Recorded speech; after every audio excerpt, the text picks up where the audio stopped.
Those who cannot change their minds cannot change anything. This is Success with Srini. Welcome back to Success with Srini. Happy Friday morning to you. Start of the weekend. I'm going to keep today's podcast very simple, to the point, and I'm going to answer a question. The question is, how to know when to leave? Specifically, this question is coming from a career standpoint. How to know when to leave a job.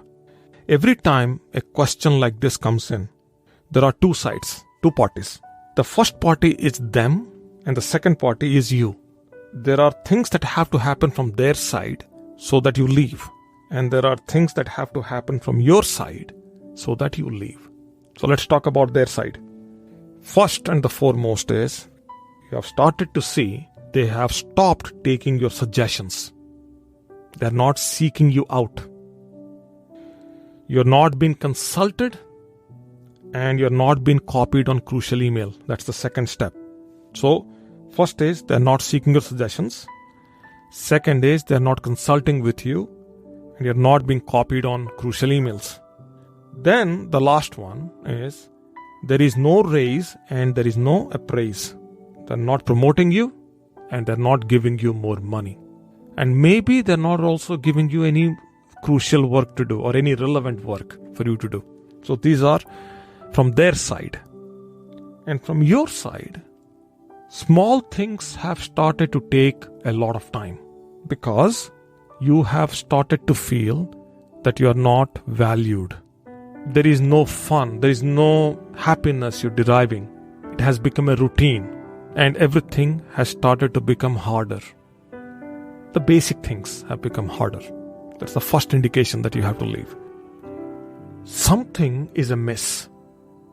You don't know what it is, but something is amiss, and it is amiss for a long time. And you're not able to find what's happening. So your mood is not elevated, and you have a conflict within you, and that conflict reflects at home. Not at work, but at home. So at work, it's dissatisfaction. At home, it's rage and anger and all that. That's the time that you should change. Then the last one is you become anxious and you are in a hurry when it comes to anything at work. So you're anxious about what's going to happen to your job, to your role, to your growth and all that. And then you are in a hurry to kind of do something to get something. Now, none of these things will play out in that sequence. They may all play out in different ways, but you get the idea. So a lot has to do with you than about them, because usually what we get from an environment is how we happen to the environment. So our intentions are incorrect. We are not intentional about what we are doing. We don't bring the best side of us to the job on hand. Then the environment reflects. Everything that we get from the environment is more or less our own reflection. A lot has to happen, has to change within you. Sometimes it becomes expensive to make changes within yourself to fit into the environment. And at that point you choose to leave, and that's perfectly fine. And people do leave. Now, people never leave because the company is wrong, because the money is wrong. I mean, it could be that, but mostly people leave because of people. So you don't have good relationships, you don't have good friendships or good dynamics at work, and this has to do with other people, then chances are you will leave. And that I have seen that happen numerous times. So I hope I answered the question.